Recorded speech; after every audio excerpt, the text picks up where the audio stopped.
Next, we have a Dr. Jack Cuozzo.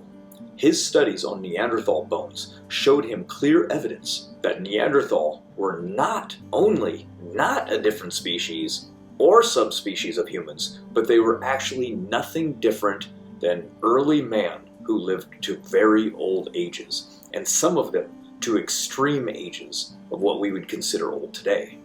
As we listen to Dr. Cuozzo explain the details, notice how his measurements of bone growth not only details the potential lifespan of early man off the ark, but also how children were reaching maturity at a much slower rate, which means that they would have aged much slower as adults as well.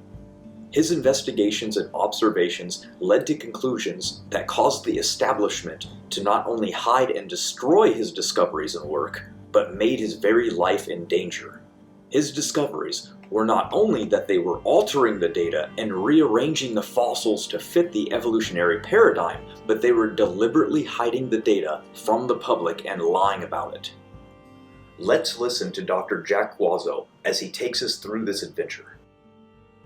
Well, in 1987, I became interested in the subject of growth and development of children. I had realized that in the earlier years of my practice in the 60s, children didn't seem to be developing as fast as they were in the 80s. I saw children coming into my office in the 70s and the 80s that were developing very quickly. I always take a record, a medical record from the parents, particularly for girls, because they are developing a little faster than boys, but boys are also developing fast, and found that there were many girls reaching their first menstrual period around 10 and a half years of age.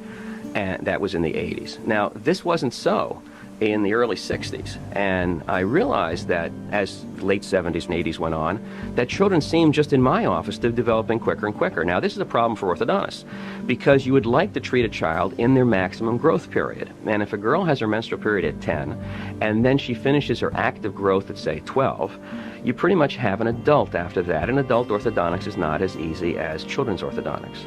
So we had a dilemma, and I wanted to alert the orthodontic community, the dental community, about this. Then, of course, I wondered if the fossil record showed this, and it turns out that it did. The problems that you face today are all based upon, our medical problems are all based upon the fact that our body is falling downhill quite a distance from what we were at one time.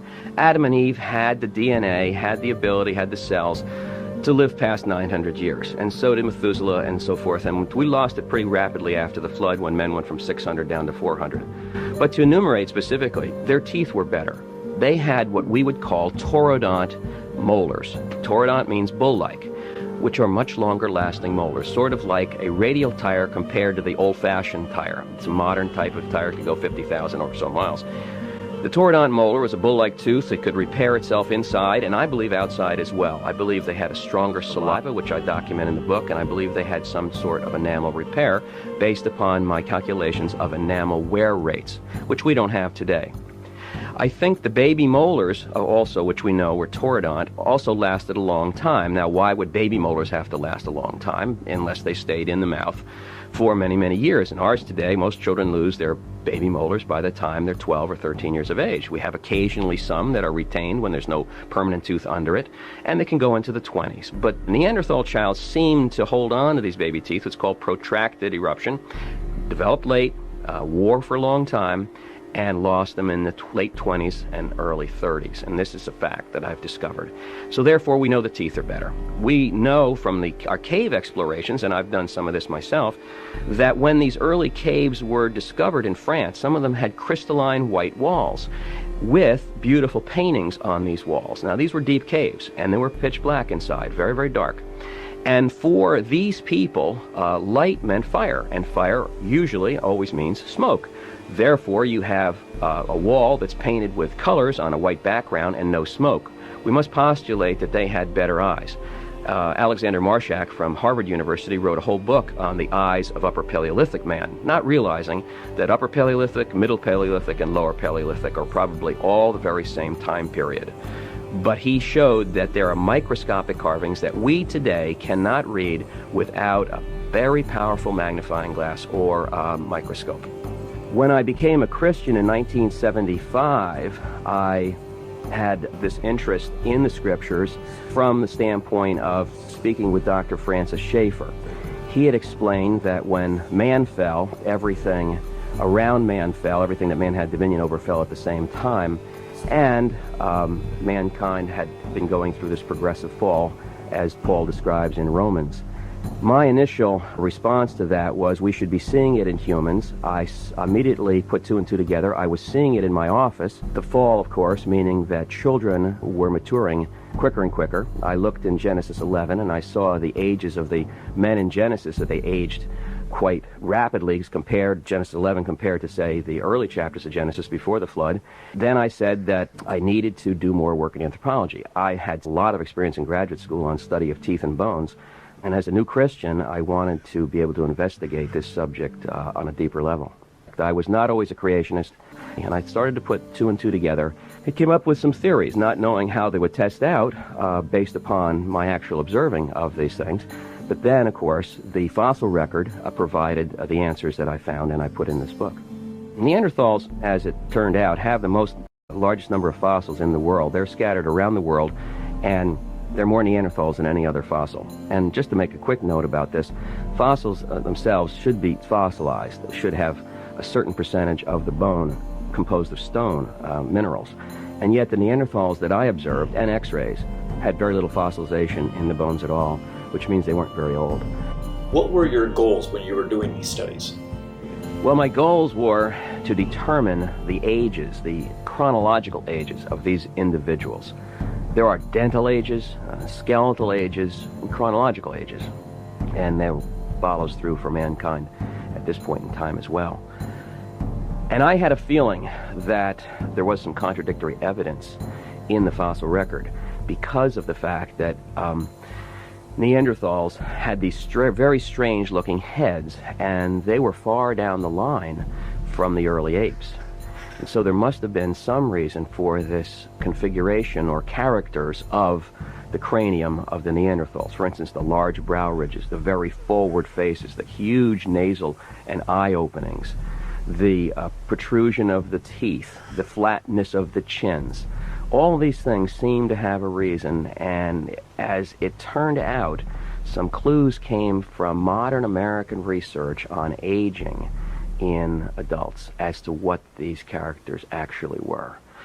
You see, if man lived to 200, 300, 400, 500 years, perhaps even more, as we see in the early part of Genesis, in post-flood times, Shem was 600 years of age. If man lived this long, would his head then reflect the changes that we see in a very minor form in our adults? And I thought that this study would be fruitful because if these skulls existed, they must be somewhere. The same kind of changes that take place in our adult skulls are the changes that we would call today Neanderthalization. The actual sizes of the skulls, and I didn't realize this until I came upon a Neanderthal quote-unquote teenager in Berlin. Now this served as our base. I had already studied 4 Neanderthal children, found them to be changed and manipulated so they didn't show immaturity, but they were very immature. They aged very, very slowly. Then when I came to the adults, had some data that I gave to my son-in-law at the University of Texas, a PhD there at this point now, previously working on it. And Brian took this material and extrapolated it out from Michigan. Longitudinal study on adults living from their 20s and 30s into their 80s. And what it turned out to be, and you'll see this in the book, that if we lived to the great old ages of the people in the Bible lived to, we would look very much like the Neanderthals. And it worked out that the measurements from the lower jaw measurements, the tooth measurements, the protrusion of the teeth, the protrusion of the jaws, the protrusion of the, and the slope of the anterior part of the face, and the processes above the eyes, the brow ridges, and the various shapes and sizes that I've measured all turned out to reflect this great age. From the Neanderthal teenager, supposedly, which I believe to be in his 30s actually, to the men that I think are at least 250 to 350 perhaps older, like La Chapelle-aux-Saints and La Forêt No. 1 from France. These are the classic Neanderthals. This is the typical picture of a very, very ancient person who lived to an old age. The bones in the face and the head never stop growing. Our long bones get thicker, not much taller. We don't grow in height. They do grow in thickness, the compact bone, but the bones of the face are very unique as well. A lot of things take place, and they continuously grow as long as we live. You have a hat, and it fits you at age 25, and you'd like to try it on now, then you'll see that it probably won't fit at this age that you are at this present time. After a few days in France, visiting some caves and doing some exploring around, we decided to go right to the Musée de l'Homme in Paris. The very first skull I picked up was a little Neanderthal child called Pêche de l'Aze, or Pêche de l'Az. He was supposed to be about 2.5 years old, and his teeth were not supposed to go together in what we call occlusion. They were not supposed to meet properly, and the jaw was not supposed to go into the hinge point. And I had a book in front of me that Dr. Krugman had given me with a description of this skull in it and pictures of the skull. And I held the skull in my hand, put the teeth together in occlusion, and wondered if I did something wrong, because the teeth fit together properly. Not only did they fit together properly, in this new position, the whole face looked very, very small. Then I thought back to my agreement with Dr. Copan, so that I would hand in all my duplicate x-rays for my work at the museum that week. And I thought I was going to be in a lot of trouble if I readjusted the position of these jaws. But having truth as one of my basic presuppositions, I decided I had to do this and put it in the correct occlusion. After all, if I was an orthodontist and I didn't know how teeth went together, I'm in big trouble. I mean, I was doing that for quite a while. So I did, and this went on. This was not just the first skull this happened to. The next skull was an adult called La Chapelle-aux-Saints, I'd mentioned before, the very, very old man. And I did this as well, put the teeth in proper occlusion. He only had 2 of them that were in occlusion. But each time I found that what they had done is adjusted the skull, the lower jaw particularly, so that this individual looked more ape-like or more mature as far as the children are concerned. And so what they were trying to do, it seemed to me, was to hide this immaturity, as Paul says in Romans, to suppress the truth in unrighteousness. I saw it all right before my eyes, and I trembled. And then, of course, we had a lot of problems getting out of France, and we had a lot, as the book describes, there was a chase. We locked ourselves a number of times in rooms to avoid the different people that were trying to take these x-rays back from us. It would be nice if science was open like everyone thinks it is, but in the world of anthropology, there's such things as political reconstructions, as Dr. Alan Walker would say from Penn State, or there are such things as just reconstructions due to your presuppositions. The Bible says, as a man thinks, so he is. As a person thinks within himself, so he will adjust certain bones to fit the needs of the hour, or the evolutionary presuppositions that he believes in. So if you believe that these particular people were advanced in their development in relation to modern man, as an ape would be advanced, say an ape is twice as rapid in development as modern men are in development, then you would adjust the fossils to show that. One of the things I believe they knew was that the biblical basis for growth was a slower development back in time in history. Because if you lived 500 to 600 years, you didn't have a childhood of 12 to 13 years. It was obvious. Many people have said this. And of course, the Bible, as I mentioned before, talks about people who matured in Genesis 11 in the vicinity of 30 years of age. So what I was working with was a child that had developed very late and kept his baby teeth very long. And they did everything in their power to try to keep this material from being known. I didn't realize this until I went on to Great Britain and the British Museum, and I saw this in Gibraltar II skull. Then I went to the Angus skull in Belgium, and I saw the very same thing. And then I was super astonished in Berlin when I saw Le Moustier, a French Neanderthal teenager, that they had made into the most ape-like reconstruction you can possibly imagine. It was incredible. The skull was constructed totally of plastic in the case downstairs in the museum. It looked nothing at all like the real pieces of skull and the bones as I put them together upstairs in the laboratory. And you'll see this in the book. And the license which they had in order to do this, because basically they believe that there isn't anyone else that's really checking them, and whatever they say, people are going to take for granted as being truthful. And in a way, our American high school teachers and American college professors have never seen this kind of subterfuge and never would believe it happened unless someone is able to document it in a book like this. And I hope I have been able to. So we don't take this hook, line, and sinker and accept it as truth. for our political reconstructions. They are playing games with us. I heard it in the British Museum. They think we know nothing, and they laugh. And I think this book is going to prove otherwise. This is not just a book of words. As my son Joshua would say, this is a book of pictures. But the pictures tell the story. The pictures show how these skulls have been adjusted to hide the biblical immaturity. Some of these skulls scream immaturity. Some of these skulls, for instance, the Zambian skull screams out disease. This has all been suppressed. There was this actual skull that we use for our cover of this book called the Laquina number 5. And where the chin was actually chopped off and sawed off. I was in the lab the day the man actually did this. And this was to give it a more ape-like appearance. So what I am saying, and it's with tears, it's not because I'm happy to be able to find all this. This is with great tears that I'm finding this. Because for too long, the American public, the public of the world, has been fooled that this science of paleoanthropology tells the truth all the time. Now, I'm not condemning every single one of them. There are some honest men out there. What I am saying is that too many times no one checks up on what they have.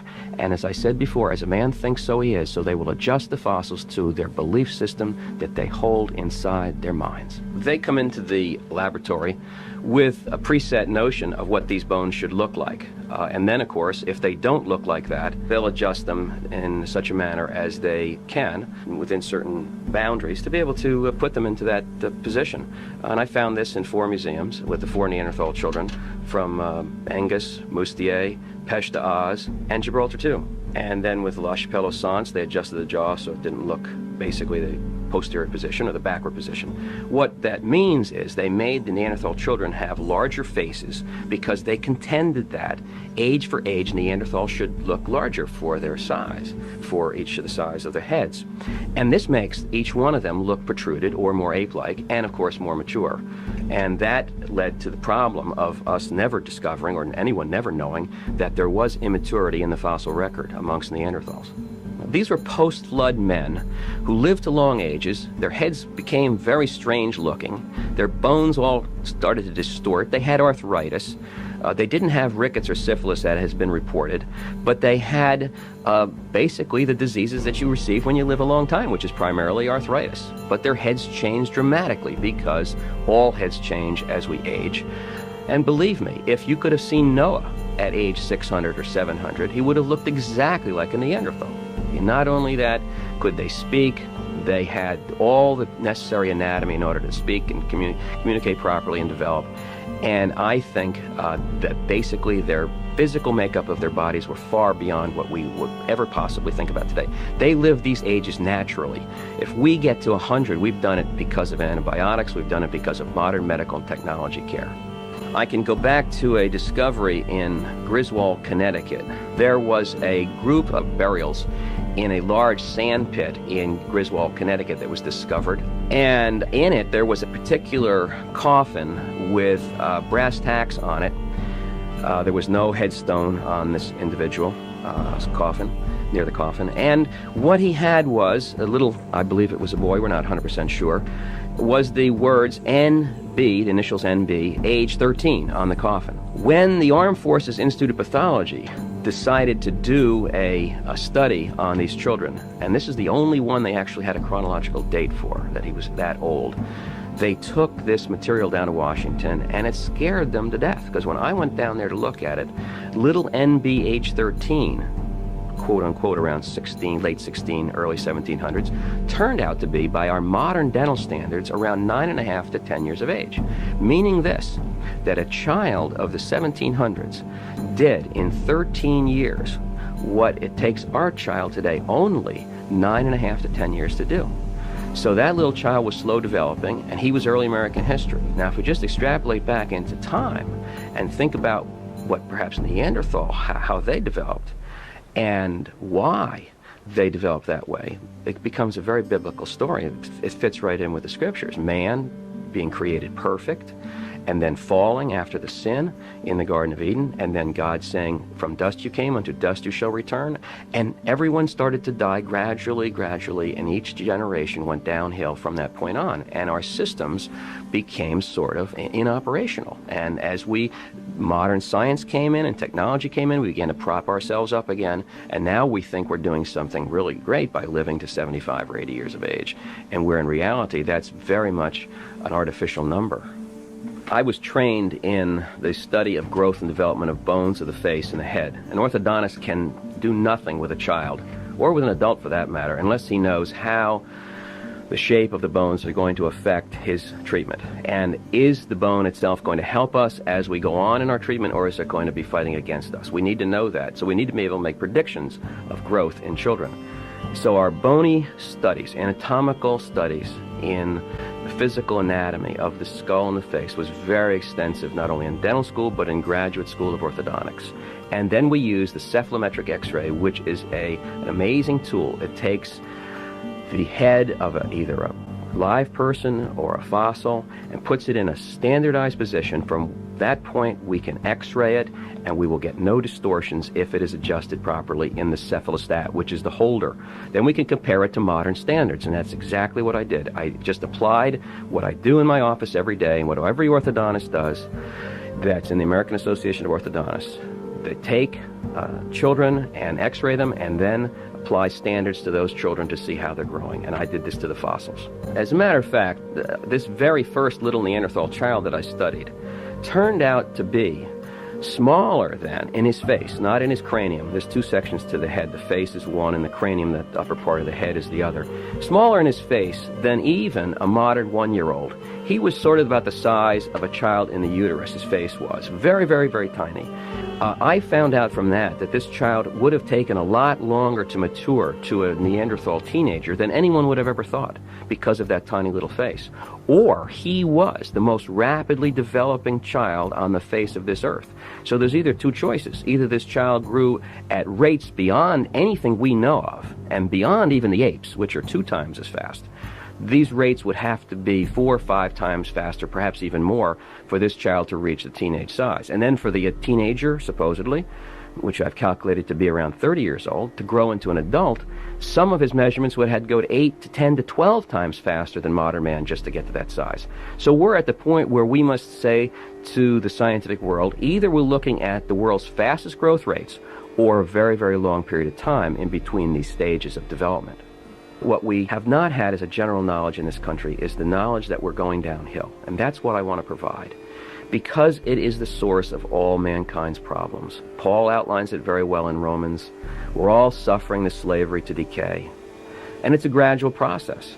But our body is gradually, it can adapt to these various circumstances. Modern science is holding us up, but we're going downhill. That should probably be one of the big contributions, because if we can look at mankind as this, we can go backwards into history, look at animals as more complex. And so what we're looking at are enzymes, we're looking at eyes, we're looking at teeth, we're looking at larger brain, we're looking at stronger muscles, better bone, just a lot of better things. And what we have seen now is that the process, at least I've seen it from the time of Neanderthals to modern man at this point, is that the body has gone in this downhill position, and we're sliding pretty fast, as evidenced by the rapid maturation of our children. Start to question a lot of the evolutionary presuppositions, because it does color and cause them to change, the evolutionists to change the evidence. So we're not working with the exact same evidence. If evidence were presented to us as it really truly is, and not without the bias, not without the interpretation and the twist they put on it, then perhaps we could come to some conclusions that might lead us towards the mind of God and not away from the mind of God. Too often children are led away from the mind of God in the school systems of the United States because they're not allowed to even see the true evidence. I'd like to see this book in the hands of many children so they can take this into their teachers and say, look, this is what it really looks like. What do you think about this? Bible says we lived a long time. We look in the fossil record, and guess what? We actually find people who lived a long time. Now, for years, no one's ever known this. They've been there. They're in the drawers. No one's ever brought them out and said, hey, what do they look like? How do they look like we would have looked like if we lived to be 500 years of age? And it's true. They do. They look very much the same. Now, we've done that from computer studies on aging people in our generation.